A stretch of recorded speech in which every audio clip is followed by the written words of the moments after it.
नमस्कार आणि स्वागत आहे. नमस्कार. आज आपण मायक्रोसॉफ्टच्या एका लर्निंग पाथची म्हणजे एका अभ्यासक्रमाची चिरफाड करणार आहोत. याचं नाव आहे AZ305 design data storage solutions. आता हे नाव ऐकूनच थोडं जड वाटतं नाही का? हां, अगदी. असं वाटतंय की आपण कोणत्या तरी रॉकेट सायन्सच्या वर्गात आलोय. बरोबर, पण काळजी नसावी. आज आपलं मिशन अगदी सोपं आहे. या जड वाटणाऱ्या नावाच्या आत दडलेलं ज्ञान आपण सोप्या रोजच्या उदाहरणांमध्ये रूपांतरित करणार आहोत. म्हणजे असं समजूया की आपल्याकडे माहितीचा एक डोंगर आहे. बरोबर. आणि त्यातली काही माहिती ही घरातल्या अडगळीच्या खोलीसारखी आहे, जिथे काहीही कुठेही पडलेलं आहे. आणि काही माहिती अगदी एखाद्या ग्रंथालयासारखी शिस्तीत मांडलेली आहे. अगदी. आणि आज आपण हेच शिकणार आहोत की या अडगळीच्या खोलीला आणि या ग्रंथालयाला Azure नावाच्या क्लाउडवर कसं व्यवस्थित ठेवायचं. ओके, म्हणजे आपण या प्रवासाचे 3 टप्पे केले आहेत. हो. पहिला, ती अडगळीची खोली म्हणजेच गैरसंबंधात्मक डेटा. ठीक आहे. दुसरा, ते ग्रंथालय म्हणजेच संबंधात्मक डेटा. आणि तिसरा, या दोन्ही ठिकाणांमध्ये रस्ते कसे बांधायचे म्हणजे डेटा इंटिग्रेशन. परफेक्ट. चला तर मग सुरू करूया. ठीक आहे, चला. तर मग पहिला गठ्ठा उघडूया. गैरसंबंधात्मक डेटा. नावावरून तर काहीच कळत नाहीये. म्हणजे ज्यांचा एकमेकांशी काही संबंध नाही असा डेटा का? अगदी बरोबर पकडले. तुमच्या घरातली अडगळीची खोली आठवा. तिथे काय काय असतं? जुने फोटो, वापरात नसलेला फर्निचर, काही कागदपत्र, दिवाळीचे दिवे. हो, सगळा पसारा. बरोबर. प्रत्येक वस्तू वेगळी, कशालाच कशाचा मेळ नाही. हाच तो गैरसंबंधात्मक डेटा. याला कोणताही एक ठरलेला आकार किंवा रचना नसते. म्हणजे माझ्या कम्प्युटरमधल्या डाउनलोड्स फोल्डर सारखं. एकदम परफेक्ट उदाहरण. त्यात PDF आहेत, गाणी आहेत, फोटो आहेत, सगळं एकत्र. हो. आता असा डेटा Azureवर ठेवण्यासाठी काही खास जागा आहेत. पहिली आणि सगळ्यात मूलभूत गोष्ट म्हणजे Azure storage accounts. Storage accounts. त्याला तुम्ही क्लाउडमधलं एक गोडाऊन समजा. अच्छा, गोडाऊन. हो. तुम्ही भाड्याने एक जागा घेता जिथे तुम्ही तुमचं सामान ठेवू शकता. या गोडाऊनमध्ये मग तुम्ही वेगवेगळ्या प्रकारच्या वस्तू ठेवण्यासाठी वेगवेगळे डबे किंवा कप्पे वापरू शकता. आणि त्यातलंच एक प्रकार म्हणजे Azure ब्लॉब स्टोरेज. ब्लॉब. हा. काय मजेशीर शब्द आहे हा. एखाद्या कार्टून मधल्या पात्रासारखा वाटतोय. आहेच मजेशीर. याचा अर्थ आहे बायनरी लार्ज ऑब्जेक्ट. ओके. सोप्या भाषेत सांगायचं तर हा एक मोठा डबा आहे ज्यात तुम्ही काहीही टाकू शकता. फोटो, व्हिडिओ, गाणी, मोठमोठ्या फाईल्स, काहीही. म्हणजे त्याला आत काय आहे याच्याशी देणं घेणं नसतं. काही नाही. तो फक्त ते सुरक्षित ठेवतो. त्यानंतर आहे Azure फाईल्स. हे ऑफिसमधल्या शेअर फोल्डरसारखं आहे जिथे एकाच फाईलवर अनेक जण काम करू शकतात. अच्छा, पण हे क्लाउडवर आहे. बरोबर. त्यामुळे तुम्ही कुठूनही ते ॲक्सेस करू शकता. आणि शेवटी Azure डिस्क स्टोरेज. ही तुमच्या क्लाउड कम्प्युटरची हार्ड डिस्क आहे. जशी आपल्या लॅपटॉपला C ड्राईव्ह असते. अगदी. व्हर्च्युअल मशीनला लागणारी ही डिस्क. आता इथे एक मोठा शब्द दिसतोय, डेटा रिडंडन्सी. हे काय आहे? डेटा रिडंडन्सी. असं वाटतंय जसं काहीतरी उगाचच परत परत केलं जातंय. एक खूप महत्वाचा मुद्दा आहे. रिडंडन्सी म्हणजे तुमच्या डेटाच्या कॉपी बनवून ठेवणं. पण हे उगाचच नाही आहे, तर खूप महत्वाचं आहे. कसं का? समजा तुम्ही एक महत्वाची गोष्ट लिहिली आहे. तुम्ही ती लॅपटॉपवर सेव्ह करता, एक कॉपी पेनड्राईव्हमध्ये ठेवता आणि एक स्वतःलाच ईमेल करून ठेवता. हो, करतो आपण असं. का? कारण लॅपटॉप खराब झाला तरी तुमचं काम सुरक्षित राहावं. Azure हेच काम ऑटोमॅटिक करतं. पण मग कॉपीज बनवल्या तर खर्च वाढणार नाही का? आणि Azure या कॉपीज कुठे ठेवतं? खूप महत्वाचे प्रश्न आहेत. Azure आपल्याला पर्याय देतं. ते तुमच्या डेटाच्या किमान 3 कॉपी बनवतं. जर त्या तिन्ही कॉपी एकाच बिल्डिंगमध्ये म्हणजे एकाच डेटा सेंटरमध्ये ठेवल्या तर त्याला LRS म्हणतात, लोकली रिडंडंट स्टोरेज. आणि हा सर्वात स्वस्त पर्याय असणार. अगदी. अच्छा, पण जर त्या बिल्डिंगलाच काही झालं तर? म्हणजे आग लागली किंवा वीज गेली तर? बरोबर. म्हणूनच दुसरा पर्याय आहे ZRS, zone redundant storage. Zone म्हणजे एका शहरात? हो. यात तुमच्या डेटाच्या कॉपी एका शहरातल्या वेगवेगळ्या बिल्डिंगमध्ये ठेवल्या जातात. म्हणजे एका बिल्डिंगला काही झालं तरी डेटा दुसऱ्या ठिकाणी सुरक्षित असतो. आणि तिसरा, सगळ्यात सुरक्षित पर्याय? तो आहे GRS, Jio redundant storage. Jio म्हणजे जगभर? जवळपास. यात तुमच्या डेटाच्या कॉपी शेकडो किलोमीटर दूर दुसऱ्या शहरात ठेवल्या जातात. जेणेकरून एका शहरात पूर किंवा भूकंप आला तरी तुमचा डेटा दुसऱ्या शहरात सुरक्षित राहतो. वा, म्हणजे हे तर डेटासाठी असलेलं लाईफ इन्शुरन्स आहे. हा, बरोबर. अर्थात जितकी जास्त सुरक्षा तितका जास्त खर्च. त्यामुळे गरजेनुसार योग्य पर्याय निवडणं महत्वाचं आहे. ठीक आहे, अडगळीची खोली तर आपण लावून झाली. हं, पण सगळाच डेटाचा अस्तव्यस्त नसतो. नाही. काही डेटाला अगदी लष्करी शिस्त लागते, नाही का? अगदी. जसं की बँकेचे व्यवहार किंवा कंपनीच्या विक्रीची आकडेवारी. हं, त्यांना आपण असं ब्लॉबमध्ये नाही टाकू शकत. नाही टाकू शकत. इथेच कदाचित ते ग्रंथालय कामाला येत असेल. अगदी अचूक. तोच आपला पुढचा टप्पा, संबंधात्मक डेटा, रिलेशनल डेटा. हा डेटा म्हणजे एखाद्या ग्रंथालयातल्या पुस्तकांसारखा. प्रत्येक पुस्तकाला एक विशिष्ट जागा, एक नंबर. आणि सगळी माहिती व्यवस्थित मांडलेली हो, असते. किंवा शाळेचं हजेरी पत्रक बघा. रोल नंबर, नाव, पत्ता, हजेरी सगळं ओळीत आणि रकान्यात. आणि यासाठी मध्ये काय आहे? नक्कीच SQL नावाचा काहीतरी प्रकार असणार. बरोबर. मुख्य साधन आहे Azure SQL डेटाबेस.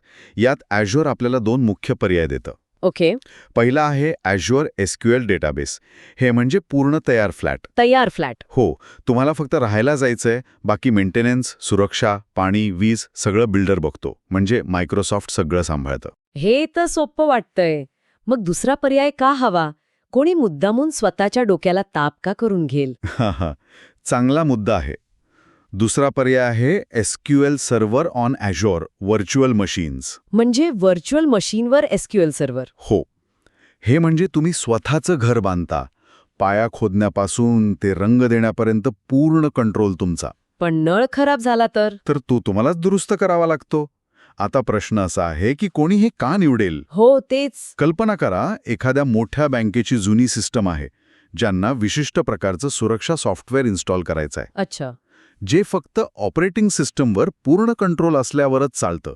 अशा वेळी त्यांना स्वतःचं घर बांधण्याशिवाय पर्याय नसतो. कळलं. म्हणजे कंट्रोल विरुद्ध सोय अशी ही लढाई आहे. अगदी. यात स्केलेबिलिटी आणि अवेलेबिलिटी बद्दल पण बोललं गेलंय. समजा दिवाळीच्या सेलमध्ये एखाद्या शॉपिंग वेबसाईटवर अचानक लाखो लोक आले. त्यांचं ग्रंथालय कोसळणार नाही का? हा, उत्तम प्रश्न. इथेच स्केलेबिलिटी कामाला येते. स्केलेबिलिटी.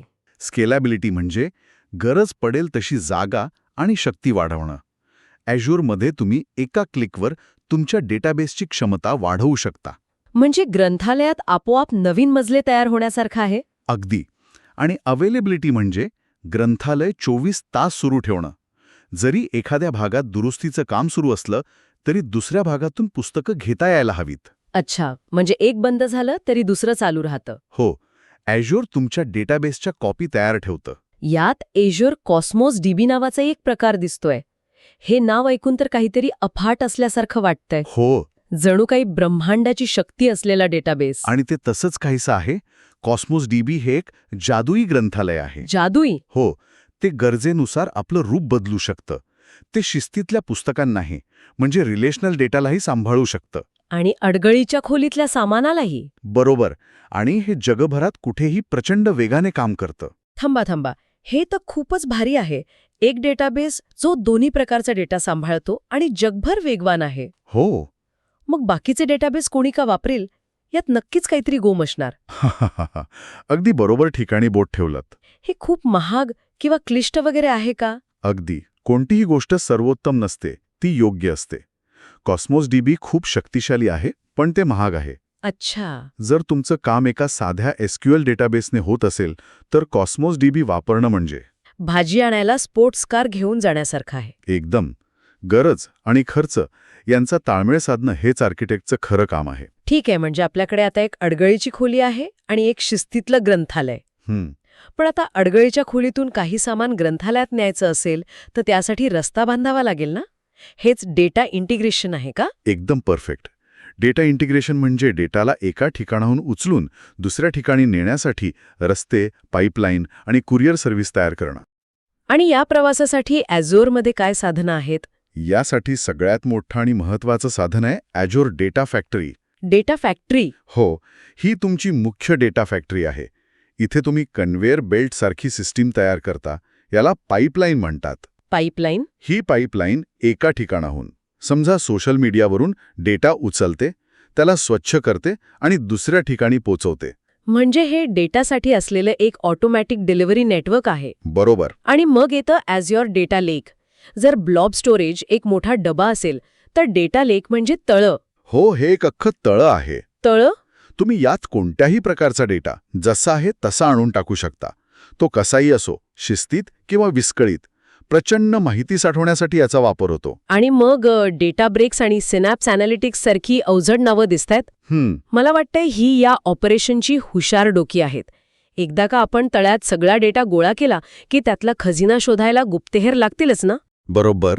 ह्या डेटाच्या जगातल्या प्रयोगशाळा आणि निष्णात गुप्तहेर आहेत. ओके. डेटाब्रिक्स हे खूप मोठ्या डेटावर वेगाने काम करण्यासाठी ओळखले जाते, विशेषतः मशीन लर्निंगसाठी. आणि सिनॅप्स ॲनालिटिक्स? तर ॲझ्युअर सिनॅप्स ॲनालिटिक्स हे एक एकत्रित व्यासपीठ आहे. ते डेटा गोळा करण्यापासून ते त्याचं विश्लेषण करून रिपोर्ट बनवण्यापर्यंत सगळी कामं एकाच ठिकाणी करू शकतं. म्हणजे डेटा फॅक्टरी, डेटा लेक आणि विश्लेषण प्रयोगशाळा सगळं एकत्र. अगदी. आणि या शेवटच्या भागात हॉट, वॉर्म आणि कोल्ड डेटा पाथ्स असं काहीतरी आहे. हो. Hot, warm, cold. आपण डेटाबद्दल बोलतोय की चहाबद्दल? हा. आणि तुमचा अंदाज बरोबर आहे. ही संकल्पना स्वयंपाकघरासारखीच आहे. अच्छा. तुम्हाला डेटा किती लवकर लागतो यावर हे ठरतं. हॉट डेटा म्हणजे फ्रीजमधलं दूध जे तुम्ही रोज वापरता. तुम्हाला ते लगेच लागतं. म्हणजे जी माहिती सेकंदात हवी असते ती हॉट पाथवर ठेवली जाते. बरोबर. आणि याला खर्च जास्त येतो. अच्छा. आणि वॉर्म डेटा? तो घरातल्या लोणच्याच्या बरणीसारखा. का? अगदी. वॉर्म डेटा म्हणजे घरातलं लोणचं जे तुम्ही कधीतरी वापरता. आणि कोल्ड डेटा म्हणजे माळ्यावर ठेवलेली महागडी भांडी. जी तुम्ही सणासुदीलाच काढता. म्हणजे जो डेटा तुम्ही वर्षातून एकदा किंवा कायद्यानुसार फक्त सांभाळून ठेवण्यासाठी वापरता, तो कोल्ड पाथवर ठेवला जातो. तो मिळायला वेळ लागतो, पण त्याला साठवण्याचा खर्च अगदीच कमी असतो. अगदी. मी एका कंपनीसोबत काम केलं होतं ज्यांनी त्यांचे अनेक वर्षांचे जुने व्यवहार हॉट स्टोरेजमध्ये ठेवले होते. अरे बापरे. आम्ही तो डेटा फक्त कोल्ड स्टोरेजमध्ये हलवला आणि त्यांची बिलाची रक्कम रात्रीतून 70% कमी झाली. वाव. म्हणजे योग्य मार्ग निवडणं इतकं महत्वाचं आहे. खूप. तर मग आजच्या या चर्चेचा अर्थ काय? आपण एका ॲडव्हान्स्ड कोर्सला घेतलं आणि त्याला एका अडगळीच्या खोलीत, एका ग्रंथालयात आणि त्यांना जोडणाऱ्या कुरिअर सर्व्हिसच्या गोष्टीत रूपांतरित केलं. बरोबर. आपण शिकलो की वेगवेगळ्या प्रकारचा डेटा कसा साठवायचा, तो सुरक्षित कसा ठेवायचा. आणि गरजेनुसार एका ठिकाणाहून दुसऱ्या ठिकाणी कसा हलवायचा. हो. आणि या कोर्सचा खरा उद्देश फक्त ही साधनं शिकणं नाही, तर योग्य कामासाठी योग्य साधन निवडायला शिकणं आहे. तुम्हाला एक साधा डबा हवा आहे की एक शिस्तबद्ध ग्रंथालय की जगभर पसरलेलं जादुई ग्रंथालय, हा निर्णय घेण्याची क्षमता सोल्युशन आर्किटेक्ट म्हणून तुमच्यात यायला हवी. म्हणजे तुमच्या गरजेनुसार खर्च आणि कार्यक्षमता यांचा योग्य ताळमेळ बसवणं हेच खरं कौशल्य आहे. अगदी बरोबर. आज आपण डेटा साठवण्याबद्दल आणि हलवण्याबद्दल बोललो, पण जाता जाता एक विचार मनात येतोय. आपण ह्या मोठ्या तळ्यांमध्ये आणि गोडाऊनमध्ये इतका डेटा गोळा करतोय, पण हे फक्त आकडे नाहीत. यात लोकांची माहिती आहे, त्यांच्या आवडी-निवडी, त्यांच्या सवयी आहेत. खरंय. आपण जेव्हा हे सगळं इतक्या सहजपणे हाताळतो, तेव्हा त्या मागच्या लोकांच्या गोपनीयतेचं काय? त्यांची माहिती सुरक्षित ठेवण्याची आपली जबाबदारी किती मोठी आहे? खूप खोलवरचा आणि महत्वाचा प्रश्न आहे. यावर पुन्हा कधीतरी नक्कीच सविस्तर बोलूया.